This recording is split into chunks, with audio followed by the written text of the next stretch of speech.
إن الحمد لله نحمده ونستعينه ونستغفره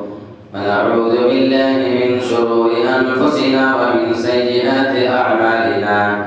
من يهده الله فلا مضل له ومن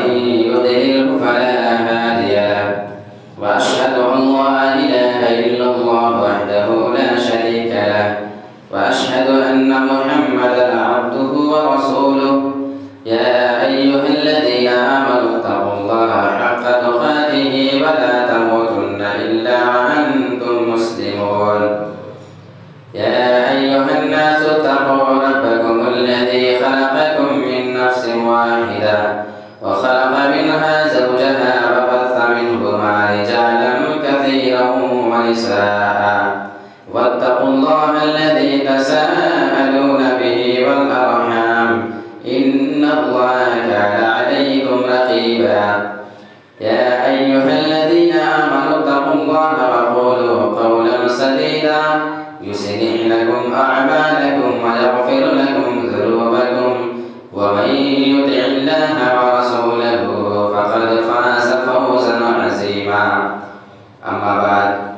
فإن خير الحديث كتاب الله وخير الهدي هدي محمد صلى الله عليه وسلم وشر الأمور محدثاتها وكل محدثة بدعة وكل بدعة ضلالة وكل ضلالة في النار أعوذ بالله من الشيطان الرجيم بسم الله الرحمن الرحيم قاف والقرآن المجيد بل عجبوا أن جاءهم منذر منهم فقال الكافرون هذا شيء عجيب أإذا متنا وكنا ترابا ذلك رجع بعيد قد علمنا ما تنقص الأرض منهم وعندنا كتاب حفيظ بل كذبوا بالحق لما جاءهم فهم في أمر مريج أفلم ينظروا إلى السماء فوقهم كيف بنيناها وزيناها وما لها من فروج والأرض مددناها وألقينا فيها رواسي وأنبتنا فيها من كل زوج بهيج تبصرة وذكرى لكل عبد منيب ونزلنا من السماء ماء مباركا فأنبتنا به جنات وحب الحصيد والنخل باسقات لها طلع نضيد رزقا للعباد وأحيينا به بلدة ميتا كذلك الخروج كذبت قبلهم قوم نوح وأصحاب الرس وثمود وعاد وفرعون وإخوان لوط وأصحاب الأيكة وقوم تبع كلهم كذب الرسل فحق وعيد أفعينا بالخلق الأول بل هم في لبس من خلق جديد وقال الله تبارك وتعالى في موضع آخر بسم الله الرحمن الرحيم وإن كنتم في ريب مما نزلنا على عبدنا فأتوا بسورة من مثله وادعوا شهداءكم من دون الله إن كنتم صادقين رب اشرح لي صدري ويسر لي أمري واحلل عقدة من لساني يفقهوا قولي رب زدني علما آمين محترم و موقر سامعین کرام بزرگان دین نوجوان ساتھیوں عزیز بچوں پردہ نشین خواتین اسلام پیاری ماؤں اور بہنوں تمام دین کی تعریف اللہ رب العالمین کے لیے لائق و زیبا ہے اس کے بعد لاکھوں اور کروڑوں درود و سلام کی تالیاں نثار ہوں تمام انبیاء کرام پر بالخصوص ہمارے آخری نبی جناب محمد رسول اللہ صلی اللہ علیہ وسلم پر آج میں آپ کے سامنے عظمت قرآن کے موضوع پر کچھ باتیں رکھنا چاہتا ہوں قرآن مجید سے ہم مسلمانوں کی دوری یہ ہماری اور آپ کی بربادی کا سبب ہے وہ گزشتہ زمانے میں مسلمان ہو کر اور ہم خاک ہوئے تاریخی قرآن ہو کر، قرآن کو چھوڑ کر آج ہم برباد ہیں۔ اور جب قرآن کو مضبوطی سے پکڑ کر رہنے والے لوگ تھے، اس وقت تک اللہ رب العالمین نے ان کو عزت، مقام، بلندی، حکومت سب کچھ دے رکھا تھا۔ یہ قرآن کی برکت ہے جس نے حضرت ابوبکر صدیق کو صدیق بنایا، جس نے حضرت عمر کو فاروق بنایا، عثمان کو غنی، اور اس طریقے سے نہ جانے کس کو کیا سے کیا بنایا۔ آپ قرآن مجید کی عظمت کے بارے میں جب بات کریں تو جو اس کی پہلی سورت ہے سورہ فاتحہ، جہاں سے قرآن مجید کی شروعات ہوتی ہے، آپ اس میں جب دیکھیں گے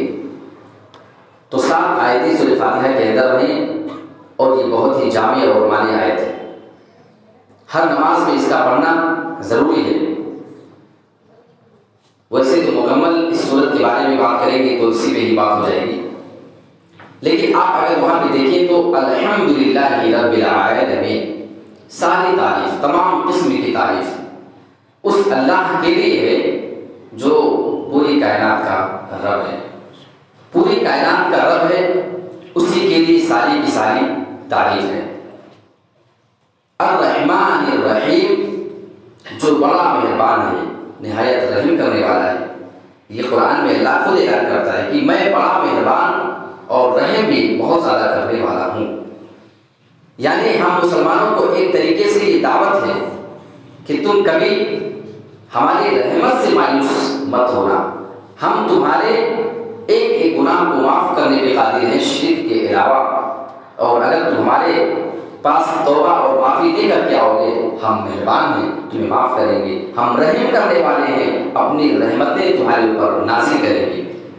مالک یوم الدین، وہ قیامت کے دن کا مالک ہے۔ اس جملے سے ہمیں یہ پتہ چل جاتا ہے کہ ہمیں اور آپ کو اپنے آپ کو قیامت کے لیے تیار کرنے کی ضرورت ہے۔ دنیا میں بہت سے لوگ کسی چیز کے مالک بن جاتے ہیں، کسی کی ذمہ داری میں کوئی چیز آ جاتی ہے۔ اب ایک سوال یہ ہے کہ ویسے تو اللہ تعالیٰ دنیا کا بھی مالک ہے نا، تو خاص طور سے اللہ نے قیامت کا ذکر کیوں کیا کہ اللہ قیامت کے دن کا مالک ہے؟ مالک تو وہ دنیا کا بھی۔ اس کا جواب یہ ہے کہ دنیا میں وہ کسی کو وقتی طور کے لیے کوئی چیز اختیار اس کو دے دیتا ہے، کوئی کسی چیز کا مالک ہے، کوئی کہیں کا بادشاہ بن جاتا ہے وغیرہ۔ تھوڑا سا انسان کو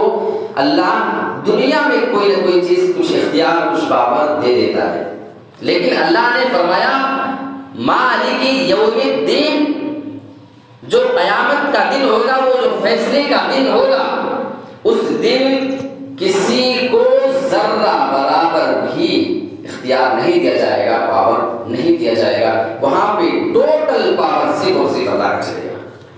مالک یوم الدین، ایاک نعبد و ایاک نستعین، ہم ہر نماز میں دعا کرتے ہیں، ہم تیری ہی عبادت کرتے ہیں اور تجھ سے ہی مدد مانگتے ہیں، یہ اس آیت کا صحیح ترجمہ ہے۔ لیکن آج ہمارا معاملہ یہ ہے کہ بہت سے مسلمان اللہ کی بھی عبادت کر لیتے ہیں اور کہیں کہیں اپنی پیشانی کہیں اور بھی لے جا کر کے ٹیک دیتے ہیں، لیکن وہ ہیں سب سے پکے مسلمان۔ مالک یوم الدین، ایاک نعبد و ایاک نستعین، اہدنا الصراط المستقیم، اللہ نے صراط مستقیم پر چلنے کی دعا مانگنے کی تعلیم دی ہے کہ اے اللہ تو ہمیں صراط مستقیم پر چلا، صراط الذین انعمت علیہم، اس راستے پر، اس صراط مستقیم پر جن پر تو نے انعام کیا، جو اس پر چلے ان لوگوں پہ تیرا انعام ہوا، غیر المغضوب علیہم ولا الضالین، اور ان لوگوں کے راستے پہ نہ چلانا جن پر تیرا غضب ہوا، جو تیری ناراضی کا مستحق بنے۔ تو یہ سورہ فاتحہ ہے، اور یہاں سے غیر المغضوب علیہم ولا الضالین، یہاں پہ یہود اور نصارہ اس طریقے سے جو اس کی مراد ہیں، یعنی جو اس راستے پر چل کر کے گئے، اللہ ان کے راستے پہ ہم کو بچانا۔ آپ سورہ فاتحہ کے بعد سورہ بقرہ اٹھائیں گے تو شروع میں آپ کو آیت ملے گی، الف لام میم کے بعد ذالک الکتاب لا ریب فیہ، یہ ایسی کتاب ہے جس میں ذرہ برابر شک نہیں ہے۔ سورہ فاتحہ پڑھ لیا، اب یہاں سے مزید قرآن کی جو تو تلاوت کرنے جا رہا ہے، شروع کرنے سے پہلے ایک بات یاد رکھنا، ذالک الکتاب، یہ ایسی کتاب ہے لا ریب فیہ، اس میں ذرہ برابر شک نہیں ہے۔ اگر یقین نہ ہو تو 1450 سال پہلے سے جو یہ کتاب چلی آ رہی ہے، تاریخ اٹھا کر دیکھ لے، کسی نے ایک کمی اگر نکال کے بتا دی وہ صحیح طور پہ، تو اس کو پیش کر کے بتا، کوئی شک نہیں ہے۔ ہدی للمتقین، یہ قرآن متقیوں کے لیے، اللہ سے ڈرنے والوں کے لیے ہدایت ہے۔ اب کوئی یہ نہ سمجھے کہ یہ قرآن تو صرف اللہ سے ڈرنے والوں کے لیے، صرف متقیوں کے لیے ہدایت ہے۔ آپ قرآن مجید میں ایک دوسری آیت بھی پائیں گے، شہر رمضان الذی انزل فیہ القرآن ہدی للناس، کہ رمضان کے مہینے میں قرآن نازل ہوا، ہدی للناس، یہ سارے انسانوں کے لیے ہدایت ہے۔ قرآن میں ایک جگہ اللہ نے فرمایا متقیوں کے لیے ہدایت، دوسری جگہ فرمایا ساری انسانیت کے لیے ہدایت۔ تو دونوں کا مطلب کیا ہے؟ ایک طرف سارے انسانوں کی بات ہو رہی ہے، ان کے لیے بھی ہدایت ہے، دوسری طرف صرف متقیوں کا ذکر کیوں ہوا؟ وہ اس لیے کہ ویسے ہدایت تو یہ ساری انسانیت کے لیے ہے، لیکن اس سے جو فائدہ اصل اٹھاتے ہیں وہ متقی ہیں، اس لیے کہا کہ یہ متقیوں کے لیے خاص طور سے ہدایت ہے۔ جو قرآن مجید ہمارے رسول کے اوپر نازل ہوا، اس سے پہلے آپ جب دیکھیں گے تو جتنے بھی نبی آئے، ہر نبی کے زمانے میں کچھ نہ کچھ چیزیں خاص طور سے عروج پر تھی، بڑے اونچے پیمانے پہ۔ کبھی حضرت موسیٰ علیہ السلام کا دور تھا تو جادو بڑے کمال کا تھا، اللہ نے ان کو جب اس قوم کے درمیان بھیجا جہاں پہ جادو چل رہا تھا، تو اللہ رب العالمین نے حضرت موسیٰ علیہ السلام کو ویسا ہی معجزہ دیا جو ان کے جادو کے مقابلے میں آئے اور ان کو نیچا کر کے دکھا سکے۔ حضرت عیسیٰ کے بارے میں آپ جانتے ہیں، ان کے زمانے میں طب، اس زمانے کی میڈیکل، اس زمانے کی سائنس بڑی ترقی پر تھی۔ حضرت عیسیٰ علیہ السلام کو جب اللہ نے ان کے درمیان بھیجا ان کی قوم کے پاس، تو اس دل کے مقابلے میں ان کے پاس معجزے اللہ نے دیے۔ ہاتھ اپنے بغل سے لے کر کے نکالتے تو ہاتھ میں سفیدی آ جاتی، چمکنے لگتا۔ آپ مردوں کو اللہ کے حکم سے زندہ کر دیتے تھے۔ تو یہ سارے کمالات اللہ نے اس طب کے مقابلے میں، اس ڈاکٹری کے مقابلے میں حضرت عیسیٰ کو دیا۔ لیکن جب ہمارے رسول کو اللہ رب العالمین نے کفار مکہ کے درمیان بھیجا، تو اس زمانے میں جو سب سے بڑی چیز، جو سب سے زیادہ جس کا بول بالا تھا، وہ زبان تھی، وہ ان کی فصاحت تھی، وہ ان کی زبان درازی تھی کہ جو پوری دنیا کو اپنے سامنے گونگا کہتے تھے۔ آپ جانتے ہیں نا، ایک ہوتا ہے عرب اور دوسرے ہوتے ہیں عجم، جانتے ہیں؟ عرب والے اپنے علاوہ سب کو کیا کہتے ہیں؟ عجمی۔ عجم کا مطلب گونگا، یعنی ان کا یہ ماننا تھا کہ یہ پوری دنیا ہمارے سامنے گونگی ہے، بولنا تو صرف ہمیں آتا ہے، زبان پہ طاقت اور مہارت صرف ہمیں حاصل ہے، اس لیے وہ پوری دنیا کو اپنے علاوہ، عرب کے علاوہ باقی سب کو عجم کہا جاتے تھے۔ اور آج بھی آپ جانتے ہیں عربی یا عجمی دو چیز ہوتی ہے، اگر کوئی عرب کنٹری کا نہیں ہے تو وہ عجمی ہوگا۔ مطلب عجمی کا مطلب، ہم کہتے ہیں بڑے شوق سے کہ ہم عجمی ہیں جو وہاں جاتے ہیں، عجمی کا مطلب ہوگا۔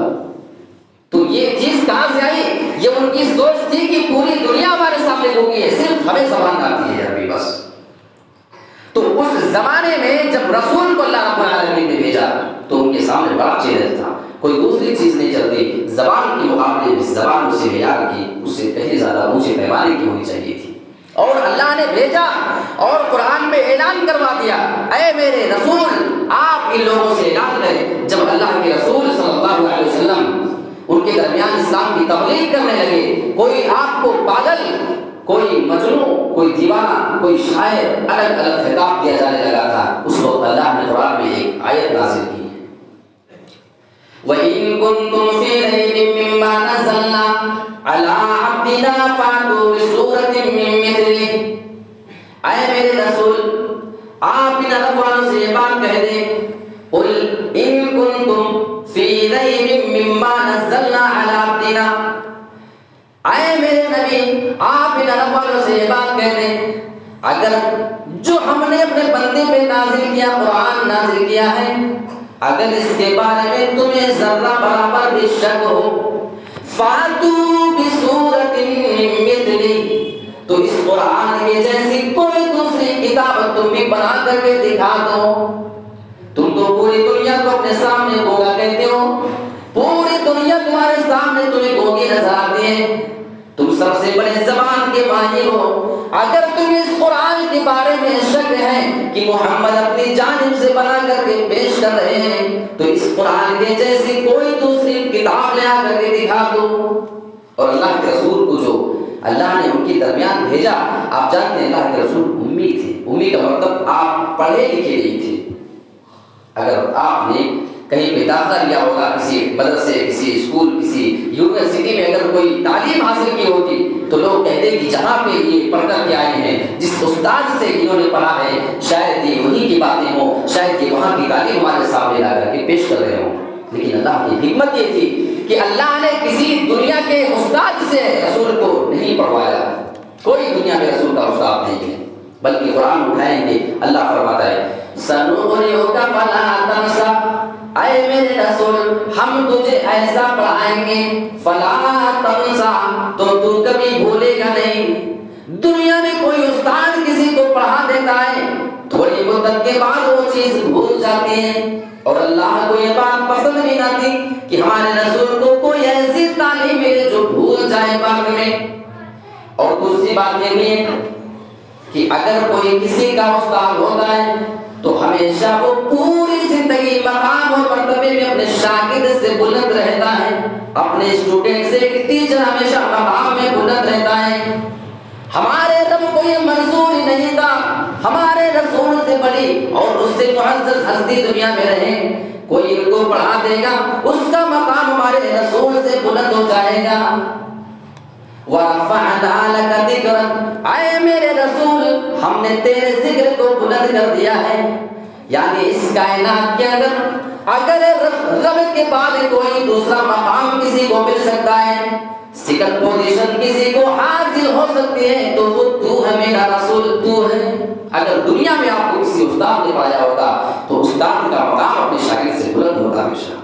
اس لیے بھی اللہ کی حکمت تھی کہ اللہ نے کسی انسان سے نہیں پڑھوایا، بلکہ جبرائیل کے واسطے اللہ نے خود اپنے رسول کو قرآن کی تعلیم دی، قرآن پڑھایا، اور جس کو اللہ پڑھا دے وہ کون چیز بھول سکتا ہے۔ ایک اور آیت دیکھیں، قُلْ لَئِنِ اجْتَمَعَتِ الْإِنسُ وَالْجِنُّ، اے میرے رسول آپ اعلان کر دو، ان سارے لوگوں کو قرآن کے بارے میں شک ہوتا ہے، شبہ ہوتا ہے۔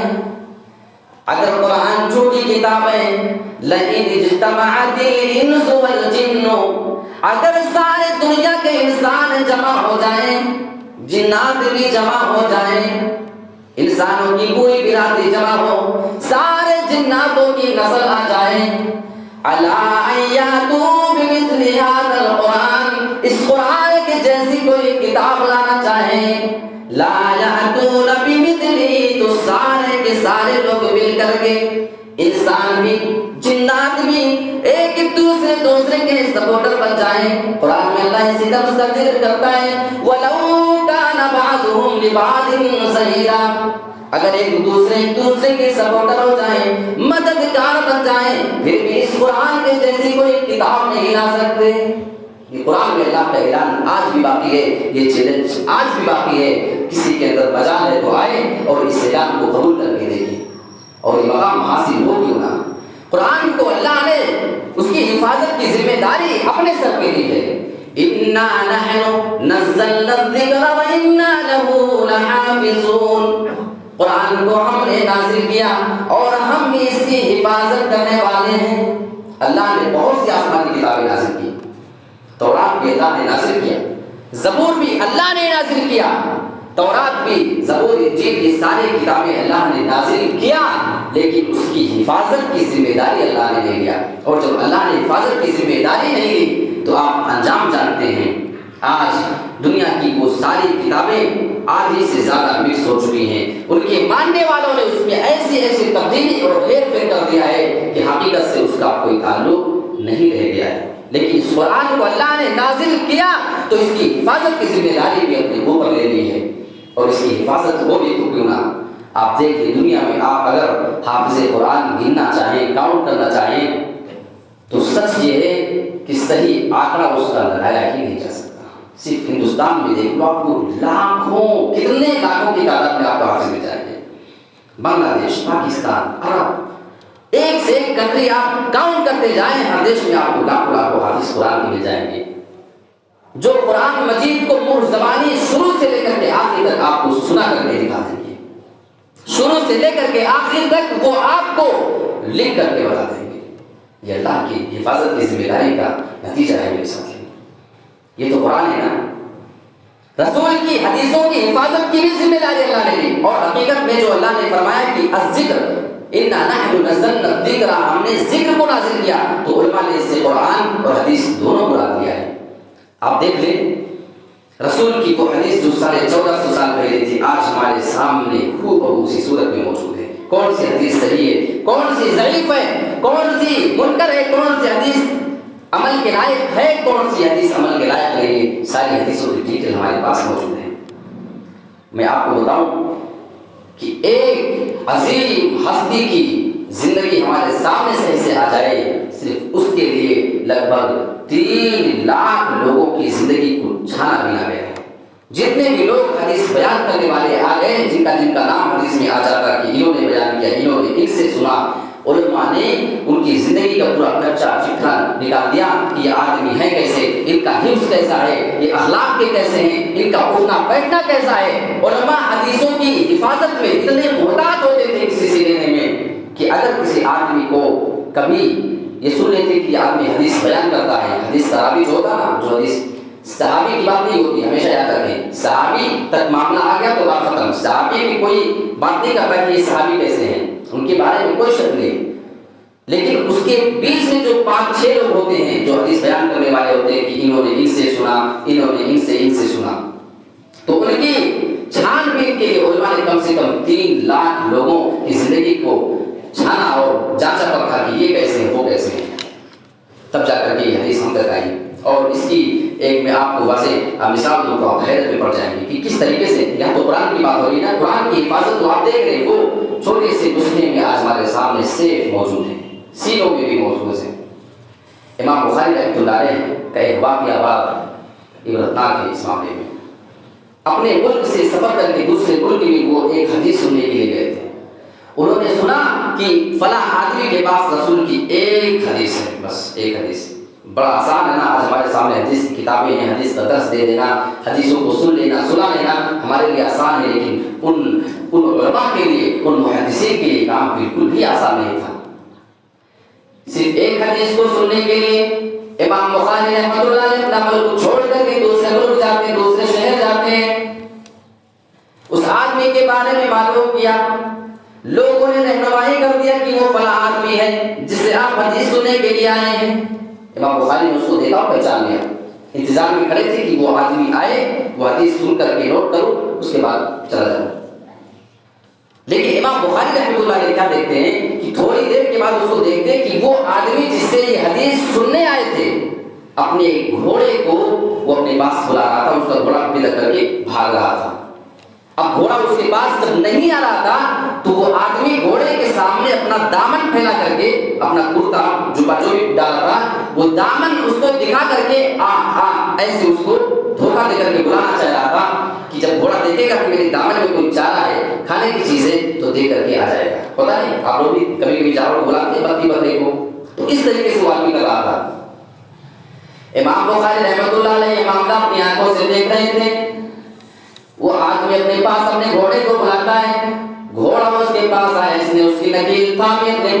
گھر پہ لے آیا، واپس لے آیا۔ امام بخاری رحمۃ اللہ علیہ نے جب یہ منظر اپنی آنکھوں سے دیکھ لیا، واپس آنے لگے، اس آدمی کو معلوم ہوا کہ آپ سے یہ بندہ حدیث سننے آیا تھا، بہت بڑے عالم ہے، لیکن اب یہ واپس جا رہے ہیں، آپ سے حدیث نہیں سنے۔ وہ آدمی امام بخاری رحمۃ اللہ علیہ کے پاس آتا ہے کہ آپ بہت دور سے سفر کر کے آئے، ایک حدیث میرے پاس ہے، اس کو سننے کے لیے آئے، بنا سنے آپ کیوں جا رہے ہیں؟ امام بخاری رحمۃ اللہ علیہ اس کو جواب دیتے ہیں کہ میں تجھے اس قابل نہیں سمجھتا کہ تیرے منہ سے رسول کی حدیثیں سنوں، اس کو نوٹ کروں۔ وہ آدمی بولا کہ ایسی کیا بات ہو گئی؟ امام بخاری جواب دیتے ہیں کہ تو اپنے گھوڑے کو دھوکے سے اپنے پاس بلا رہا تھا جبکہ تیرے دامن میں چارہ بھی نہیں تھا۔ اس آدمی نے کہا ہاں یہ میرا پرسنل معاملہ ہے، وہ گھوڑا بھاگ رہا تھا، اس کے علاوہ میرے پاس کوئی راستہ نہیں بلانے کا۔ امام بخاری جواب دیتے ہیں اب میرا تیرے اوپر سے بھروسہ اٹھ چکا ہے، میرا تیرے اوپر یقین ہی نہیں رہا۔ جو آدمی جانور کو، بے زبان جانور کو دھوکہ دے سکتا ہے، وہ حدیث کے نام پہ مجھے بھی دھوکہ دے سکتا ہے۔ تیری یہ حرکت دیکھنے کے بعد میں تجھے اس لائق نہیں سمجھتا کہ تیرے منہ سے رسول کی باتیں سن کر کے یاد کروں۔ یہ ہوتی ہے حدیث کا عمل۔ یہی امام بخاری بات نکلی ہے۔ ایک اور واقعہ بتا دیتا ہوں، شاید آپ کی نظر میں حدیثوں کی اہمیت بڑھ جائے گی۔ امام بخاری رحمۃ اللہ علیہ ایک سمندر کے راستے میں سفر کر رہے ہیں، سمندر کے جہاز میں جو شپ ہوتی ہے، ایک آدمی ان کے پاس بیٹھا، بہت گھل مل گئے دونوں آپس میں، ایک دوسرے کو بھی باتیں بتانا، سفر میں ہوتا ہے ایسا۔ انہوں نے اپنی بات بتائی۔ امام بخاری رحمۃ اللہ نے بتایا کہ میرے پاس ایک تھیلی ہے اور اس تھیلی میں میں نے اشرفیاں رکھی ہیں، اور کتنی اشرفیاں، کتنی چھوٹی کتنی بڑی، جھولا کس کلر کا ہے، تھیلی کس رنگ کی ہے، ساری بات اس آدمی کو بتا دیا۔ تھوڑی دور معاملہ چلا، اچانک اس آدمی کا ارادہ خراب ہو جاتا ہے، اس کی نیت خراب ہو جاتی ہے۔ اس نے اچانک شور کر دیا کہ میری ایک فلاں رنگ کی اشرفی کی تھیلی تھی، وہ کسی آدمی نے چوری کر لی ہے۔ جانتا تھا نا کہ آدمی بتایا اس کے پاس مل جائے گا بھی، وہ ہمارا ہو جائے گا، اور ساری نشانی بتا دیں کہ کلر اس ٹائپ کا تھا، اس میں اتنی اشرفی ایسی، اور ظاہر سی بات ہے ان کے پاس ملے گا تو یہ چور سمجھے جائیں گے، اشرفی ان کو دے دی جائے گی اس آدمی کو۔ سارے لوگوں کی تلاشی لی جاتی ہے، شپ کے اندر جتنے بھی لوگ موجود ہوتے ہیں سارے لوگوں کی تلاشی لی گئی۔ یہ آدمی بڑا خوش تھا، امام بخاری کا نمبر آیا، ان کے پاس چیک کیا جائے گا، ان کے پاس اشرفی مل جائے گی، وہ مجھے مل جائے گی۔ دل میں مگن تھا، لیکن ان کی بھی پوری تلاشی لے لی گئی، سارا سامان ان کا بھی چیک کر لیا گیا، لیکن وہ اشرفی امام بخاری کے پاس نہ ملی۔ لوگ اپنی اپنی جگہوں پہ چلے گئے، بھائی تمہاری اشرفی تو کسی کے پاس نہیں۔ یہ آدمی تھوڑی دیر کے بعد امام بخاری کے پاس آتا ہے، کہنے لگا کہ تم نے تو کہا تھا کہ تمہارے پاس اشرفی کی تھیلی ہے، وہ تو تمہارے پاس بھی نہ ملی، اچانک وہ تھیلی کہاں چلی گئی؟ امام بخاری جواب دیتے ہیں کہ جیسے تو نے یہ سازش کی، جیسے تو نے چوری کا الزام لگایا کہ میری اشرفی کی تھیلی کسی نے چرا لی ہے، ساری نشانی تو بتا چکا تھا، اتنی اشرفی فلاں رنگ کی تھیلی ہے، اگر وہ اشرفی کی تھیلی میرے پاس لے جاتی تو لوگ مجھے چور سمجھتے، لوگ مجھے جھوٹا سمجھ لیتے، اور اتنی محنت سے میں نے پوری زندگی دوڑ دوڑ کر کے حدیثیں جمع کی ہیں، اگر آج یہ کیچڑ میرے سر پہ آ جاتا، میں چور نکل جاتا تو کوئی آدمی میری حدیثوں پہ اعتبار نہ کرتا۔ اس آدمی نے کہا پھر تھیلی کا کیا ہو؟ امام بخاری جواب دیتے ہیں کہ جیسے تو نے شور مچایا، میں نے وہ تھیلی چپکے سے لے جا کر کے سمندر میں ڈال دیا تھا۔ اشرفی تھی، کوئی 1000-2000 روپے نہیں تھے، پوری تھیلی بڑی بڑی تھی۔ کہیں آج اگر چوری کا الزام میرے اوپر لگ گیا تو صرف اس آدمی کا ایک جھوٹ، اس کی نیت کا خراب ہو جانا، میری پوری زندگی جو میں نے کمائی حاصل کی ہے، جو دوڑ دوڑ کر کے یہ حدیث جمع کی ہے، اس کے بعد پھر کوئی میرا نام سن کر کے میری حدیثوں پہ اعتبار نہیں کرے گا۔ آج کہتے ہیں نا امام بخاری نے اس کو روایت کیا ہے، امام بخاری کا نام آ جائے حدیث کے صحیح ہو جانے کے لیے کافی ہوتا ہے، وہ ایسے نہیں حاصل ہوا ہے۔ تو میں آپ کو قرآن کے بارے میں بتا رہا تھا، تھوڑی سی بات الذکر، کیونکہ اس سے مراد قرآن حدیث دونوں ہے، تو یہ نقطہ بھی آپ کے سامنے میں نے پیش کر دیا۔ قرآن کی بات ہے، اللہ رب العالمین نے قرآن کی حفاظت پر ایک پیارے انداز میں کی ہے۔ وہ واقعہ آپ جانتے ہیں، حضرت حسان بن ثابت رضی اللہ تعالیٰ عنہ نے خانہ کعبہ پر جب سورہ کوثر جو قرآن کی سب سے چھوٹی سورت ہے اس کو لٹکا دیا تھا، دنیا کے بڑے بڑے ماہر، عربوں کے بڑے بڑے ماہر کو بلایا گیا، اس میں کوئی کمی نکالو، کسی نے کوئی کمی نہیں نکالی، ایک آدمی کو تیار کیا گیا، بہت بڑا عربی کا ادیب اور ماہر تھا، بڑا دلچسپ قسم کا عربی کا جاننے والا تھا، اس کو بتایا گیا کہ یہ دیکھ لو، یہ 3 چیزیں کچھ لکھی ہوئی ہے 3 لائن میں، اس میں کچھ غلطی نکال دو، تمہیں بڑا انعام دیا جائے گا۔ اس کو اسٹڈی کرایا گیا، مہینوں اس کو تیار کیا گیا، اس کی سازش کی گئی، اور اس کے بعد رات میں یہ آدمی بھی جاتا ہے کہ جائیں اور دیکھیں اس میں جو حسان بن ثابت نے لکھ کر کے رکھایا ہے کچھ غلطی نکال کر کے آتے ہیں۔ پوری رات یہ بندہ اپنا سر کھپاتا رہا، عرب کا سب سے بڑا مشہور ادیب اور زبان کا ماہر تھا، پوری رات سر کھپانے کے بعد اپنی طرف سے چوتھی لائن پڑھا کر کے چلا آیا اور آ کر کے بتایا کہ جو مجھے کرنا تھا میں نے کر دیا، اس کے آگے کی چیز میرے بس میں نہیں تھی۔ یہ مکہ کے بڑے بڑے کافر بہت زیادہ خوش ہو گئے کہ آج تو حسان بن ثابت نے جو کچھ لکھا ہے آج اس میں غلطی نکل جائے گی، آج قرآن کے بارے میں غلطی نکل جائے گی۔ سارے لوگ جاتے ہیں خانہ کعبہ پہ، سورہ کوثر 3 آیتیں ہیں، اِنَّا أَعْطَيْنَاكَ الْكَوْثَرَ فَصَلِّ لِرَبِّكَ وَانْحَرْ إِنَّ شَانِئَكَ هُوَ الْأَبْتَرُ۔ 3 آیتیں ہیں، شعر یا تو 2 لائن کا ہوتا ہے یا 4 کا ہوتا ہے۔ ان لوگوں کو شعر لگ رہا تھا، وہ آدمی اس کے نیچے اپنی چوتھی لائن کا اضافہ کر دیا کہ اس میں چوتھی لائن میں اپنی طرف سے پڑھا کر ایک بات کا اعتراف کرتا ہوں۔ جب لوگ جاتے ہیں خانہ کعبہ کی دیوار پہ وہ جملہ دیکھتے ہیں حیران ہو جاتے ہیں، اس کے نیچے لکھا تھا ما ھذا کلام البشر، یہ کسی انسان کی بات ہی نہیں لگتی، یہ کسی انسان کا کلام نہیں معلوم ہوتا ہے۔ اس آدمی نے بھی اعتراف کر لیا کہ یہ جو لکھا ہوا ہے جو قرآن کی آیتیں ہیں یہ کسی انسان کا کلام ہو ہی نہیں سکتا، انسان کا کلام ہوتا تو غلطی نکلنا میرے بس میں بات ہی نکالنا، لیکن میرے بس کی بات نہیں کہ میں قرآن کے اس الفاظ میں کچھ غلطی نکال سکوں۔ قرآن مجید کی اہمیت آج ہم لوگوں کے درمیان سے کوسوں دور ہے، اور بڑی خوشی کے ساتھ میں آپ کو یہ بتانا چاہ رہا ہوں کہ الحمدللہ آپ کے اسلام پورہ میں مدرسے کے لیے بنیاد ڈالی جا رہی ہے، اور اس کا ایڈمیشن بھی انشاءاللہ اب آج سے ہی آپ لوگ رابطہ کر کے کروا سکتے ہیں، کوئی اعلان بھی انشاءاللہ نماز کے بعد کیا جائے گا۔ آج قرآن کے بارے میں ہم لوگوں کی جو دوری ہے وہ حیرت انگیز ہے، جبکہ قرآن کی فضیلت یہ ہے کہ قرآن کے پڑھنے والے کے لیے قرآن خود قیامت دن سفارشی بن کر کے آئے گا۔ اللہ کے رسول صلی اللہ علیہ وسلم کی وہ پیاری حدیث ابو داؤد ترمذی کی روایت ہے، یہ روایت صحیح مسلم کی ہے۔ اللہ کے رسول نے فرمایا اقرأوا القرآن، اے لوگوں تم قرآن پڑھا کرو۔ آج ہمارے بچوں کو قرآن پڑھنا ہی نہیں آتا ہے، قرآن پڑھیں گے تو کہاں سے آتا ہے، تو آدھے سے زیادہ غلط پڑھنے کی عادت ہے ان کو، بچپن میں ہم نے ان کو قرآن کی تعلیم نہیں دی، پھر وہ کون سا قرآن پڑھیں گے، وہ کون سا قرآن پڑھ کے ثواب حاصل کریں گے۔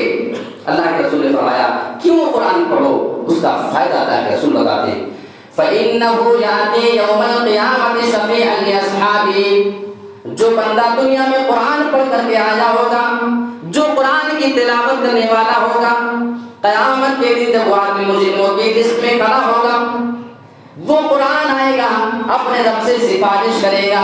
اے میرے پروردگار یہ تیرا بندہ دنیا میں قرآن پڑھا کرتا تھا، قرآن کی تلاوت کیا کرتا تھا، تو اس کو معاف فرما دے، اس کو بخش دے۔ ایک اور روایت میں ابو داؤد اور ترمذی کی روایت ہے یقال لصاحب القرآن، قیامت کے دن حافظ قرآن کو بلا کر کے کہا جائے گا اقرا، اے میرے بندے تو قرآن پڑھنا چالو کر، ورتل کما کنت ترتل فی الدنیا، اقرا ورتقی ورتل کما کنت ترتل فی الدنیا، اے میرے بندے تو قرآن پڑھنا چالو کر، اور جیسے جیسے تو قرآن پڑھے گا تو بلندی پہ مقام جو تیرا بلند ہوتا جائے گا، تو سیڑھیوں پہ چڑھتا چلا جا بلندی کے۔ اور اللہ فرمائے گا اے میرے بندے تو اسی طریقے سے ٹھہر ٹھہر کے قرآن پڑھنا، آرام سے پڑھنا، جیسے دنیا میں تو قرآن پڑھا کرتا تھا۔ یہاں ایک بہت بڑا نقطہ ہے، قرآن پڑھنے کے لیے کہا گیا یہ بات تو ٹھیک ہے، لیکن آرام سے ٹھہر کر کے پڑھنے کے لیے کیوں کہا جائے گا؟ اس میں حکمت یہ ہے کہ جتنا ٹھہر ٹھہر کر کے، جتنے آرام سے وہ بندہ قرآن پڑھے گا، اتنی ہی دیر تک وہ بلندیوں پہ جاتا رہے گا۔ یعنی اللہ چاہتا ہے کہ قرآن کے حافظ تو اتنی بلندی پہ چلا جا جہاں پہ کسی کی نگاہ تک نہ پہنچ سکے۔ یہ مقام اگر کسی کے بارے میں پوری شریعت نے بتایا ہے تو وہ صرف اور صرف حافظ قرآن ہو سکتا ہے، دوسرا کوئی اس لسٹ میں اپنے آپ کو شامل نہیں کرا سکتا ہے۔ اللہ کے رسول نے فرمایا من قرأ حرفا من کتاب اللہ فلہ بہ حسنۃ، ترمذی کی روایت ہے، اور علامہ البانی رحمۃ اللہ علیہ نے اس حدیث کو صحیح قرار دیا ہے۔ اگر کوئی ایک حرف قرآن کا پڑھتا ہے تو ایک حرف کی وجہ سے اس آدمی کو 10 نیکیاں ملیں گی، 10 نیکی ایک حرف۔ لیکن آج ہمیں نہ تو خود توفیق ہے اور نہ تو اپنے بال بچوں کو ہمیں قرآن کی تعلیم دینے کی توفیق ہے۔ بچے نے آنکھ کھولا، ہوش سنبھالتے ہی اس کو ڈالو اسکول میں، شاید پوری دنیا کما کر کے آپ کے گھر میں جمع کر دے گا۔ یہ ہماری اور آپ کی سوچ ہوتی ہے۔ میں کبھی یہ نہیں کہتا کہ آپ اپنے بچے کو دنیا میں تعلیم نہ دلائیں، کم سے کم مکتب تک کی تعلیم تو آپ اپنے بچے کو دلا دیں، تھوڑا قرآن پڑھنا جان جائے، تھوڑا اردو جان جائے، تھوڑا شریعت کے بارے میں تھوڑا حدیثیں کچھ اس کے ذہن میں وہ باتیں چلی جائیں، یہ چیزیں اس کو آخری دم تک اس کی زندگی میں انشاءاللہ ساتھ دیں گے، اس کو اچھی چیزوں پہ چلنے کے لیے انشاءاللہ مددگار ثابت ہوگی۔ تو اس ارادے سے ہمارے اور آپ کے یہاں کے ذمہ داروں نے پلان کیا ہے کہ ہمارے اسلام پورہ کے اندر بھی ایک مدرسہ ہونا چاہیے باقاعدہ، جہاں پہ انگلش کی تعلیم بھی ہوگی انشاءاللہ، اور قرآن حدیث اور اس طریقے سے جو دینی تعلیم ہوتی ہے مکتب کی شکل میں، وہ تعلیم بھی انشاءاللہ یہاں پہ دی جائے گی۔ ابھی سے ایڈمیشن آپ دلوا سکتے ہیں، اور باقاعدہ اس کی جو شروعات ہوگی تعلیم کی وہ مارچ کے بعد سے ہوگی۔ آپ حضرات جو اس معاملے میں انٹرسٹڈ ہیں وہ یا تو میرے پاس یا عبدالرشید صدر صاحب کے پاس وہ بچوں کے نام آپ نوٹ کرا سکتے ہیں۔ اللہ رب العالمین ہم تمام لوگوں کو اپنے بچوں کے تئیں فکر مند ہونے کی توفیق عطا فرمائے۔ دنیا کی تعلیم کے ساتھ ساتھ یہ دنیا کی تعلیم کا ہونا انتہائی ضروری ہے۔ اللہ رب العالمین ہم تمام لوگوں کو اپنے سلیم عطا فرمائے اور اپنے بچوں کے تئیں ان کی آخرت کے بارے میں فکر مند ہونے کی توفیق عطا فرمائے۔ آمین ثم آمین، تقبل یا رب العالمین وتب علینا انک انت التواب الرحیم۔